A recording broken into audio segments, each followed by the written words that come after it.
the bar is being raised for the threshold of which you're eligible to receive those. So, for example, in the case of services to older people, in order to qualify for care at home, you might have to go through a very extensive assessment.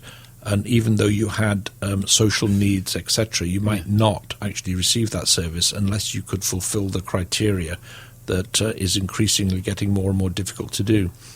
Going back to the tents under the archways and under the bridges and that we're seeing around in Manchester, for example, we have to acknowledge that there is a housing shortage in Manchester and there is a great shortage of social housing.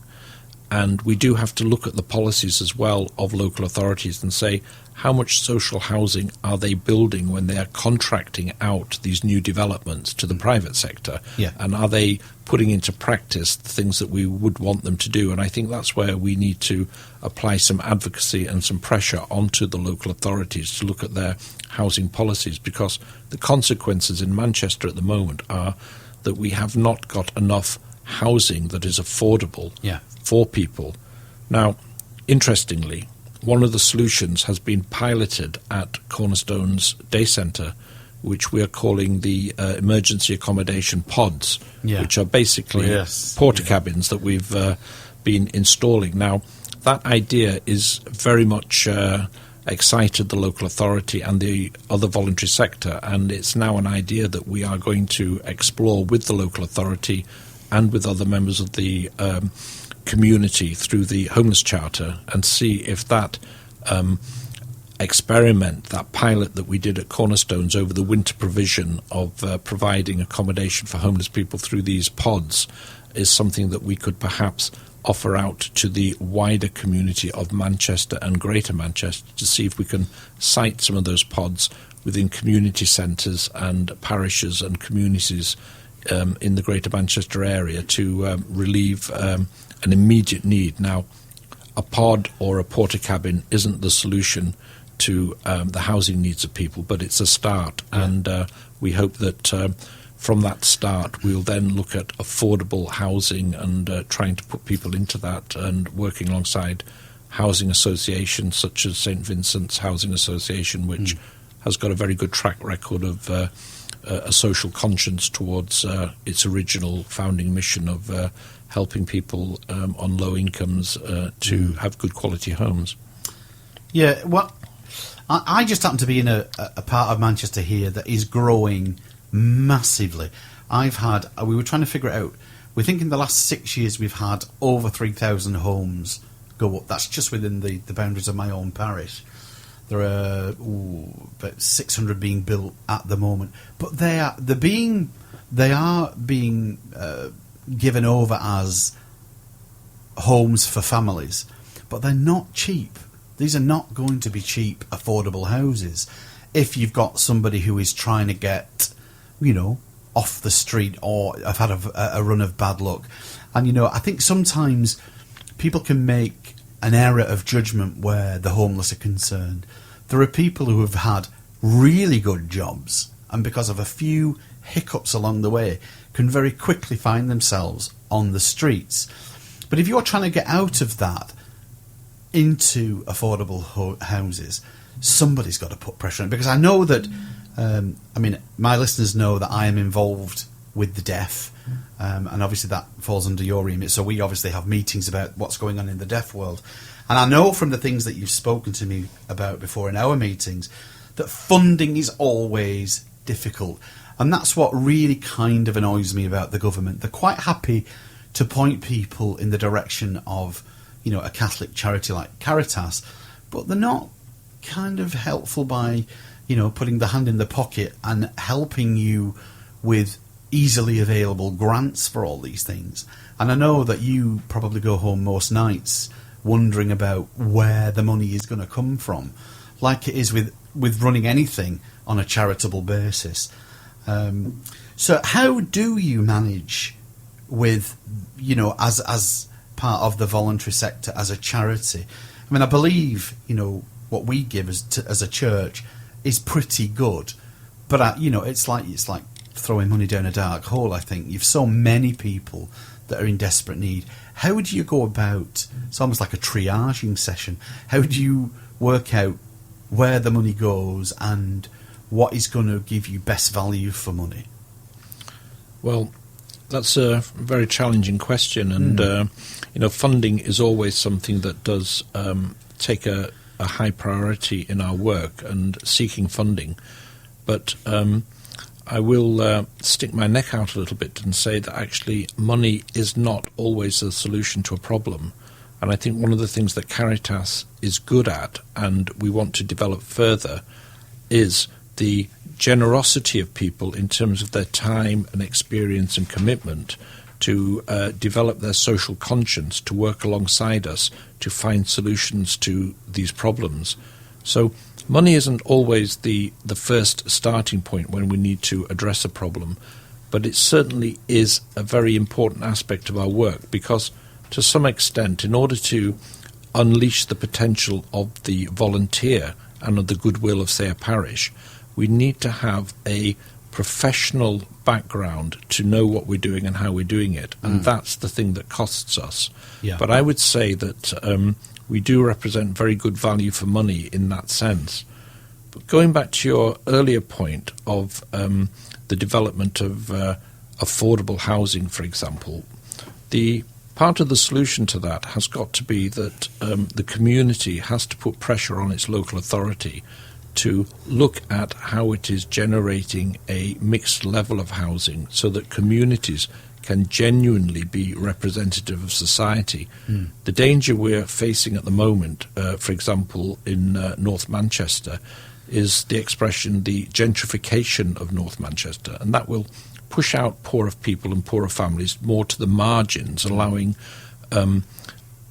more wealthy people to live nearer the city and go to work in the city. Yeah. And I think what we've got to do is have some serious conversations with the local authority about their housing strategies and ensure that communities have got the right mix of people living in them. In other words, local people, people that are aspiring to have their families around them, have their grandparents around them, keeping a sense of local identity, and at the same time bringing in the wealth that is needed to regenerate an area. So I think we've got a lot of advocacy to do, and that's one thing that I'm very pleased that being a member of Caritas Social Action Network, we have got a very good advocacy network among the 47 member organisations. And in London, we do employ a parliamentary officer to bring the local issues that we face in places like Manchester or Birmingham, where there has been either a sense of discrimination or unfairness. We bring them to the attention of our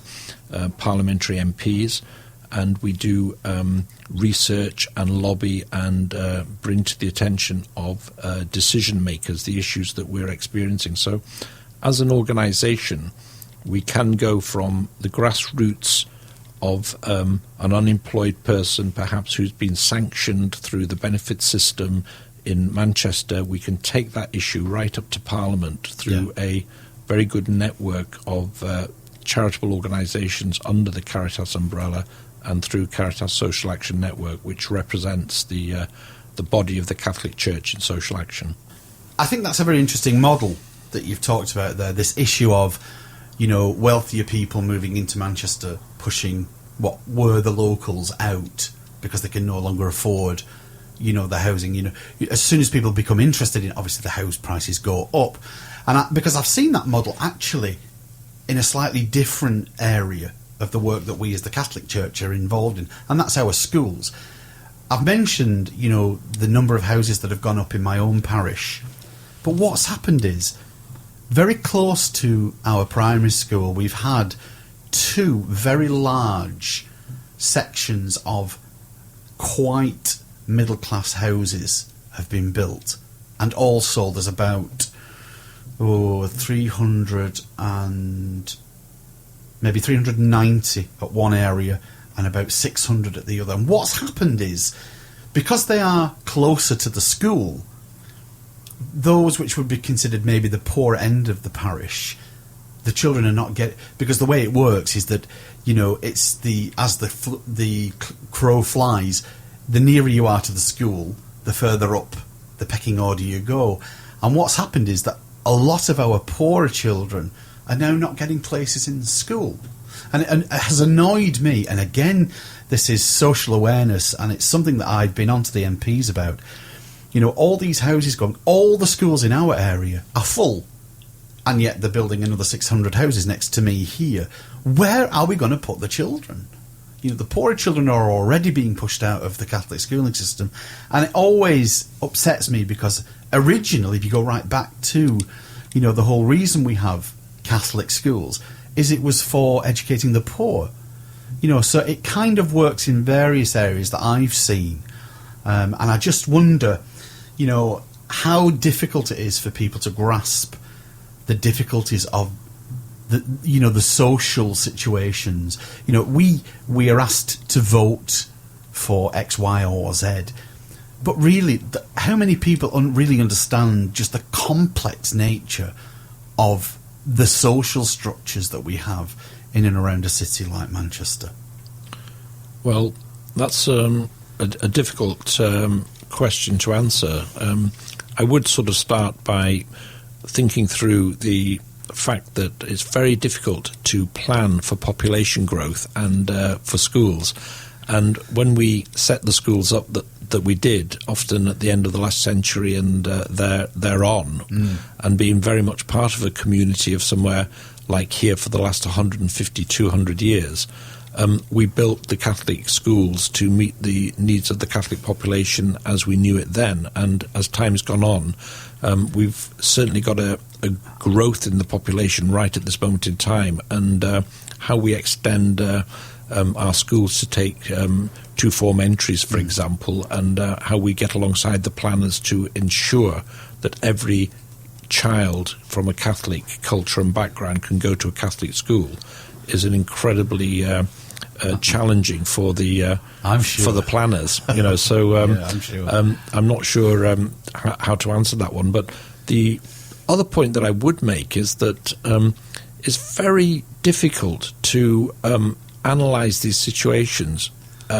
if we don't take into consideration one of the principles of Catholic social teaching, the common good, and how we can work together to achieve something. And that does mean making some sacrifices either at an individual level or at a community level to ensure that we do bring about the common good that benefits everybody. Yeah. And that's a very challenging thing, because that requires an awful lot of collaboration between people, but it also requires a lot of trust and goodwill, and that can only come about by having conversations with each other that actually enable us to appreciate the needs of other people and then start taking that into consideration. And I believe that the common good's an incredibly important thing that we need to spend more time practicing how we can bring that about. Right. Obviously, you know, we are talking specific to the Diocese of Salford, but in many ways, I think everything that you've said could talk about any diocese anywhere in the world, really. You know, certainly the issue of, you know, our Catholic ethos and this role of the common good is something that, you know, you could speak to in any diocese of the world, really. And I'm always amazed with the amount of volunteers that are prepared to do in all sorts of work with the likes of CARITAS. So just before we finish now, I'm going to ask you, you know, if there are people out there that are of that age, that they've got time on their hands, they have skills that they've had in their working life that maybe the likes of CARITAS might use on a volunteer basis, what would your message be to them? And I'm not just talking to the people in Salford. This could be across the world. Obviously, we're on the internet, so anywhere in the world, the message probably would be the same. But what would you say to them? Well, I'd say that there are fantastic rewards at a personal level for getting involved with organisations like CARITAS, and there's an awful lot of good that people can make by getting involved. And my message, I think, to everybody is that there is always something that every single person has to offer, no matter how small that is. So certainly don't hold yourself back from coming forward just because you think you might not have something to offer just your willingness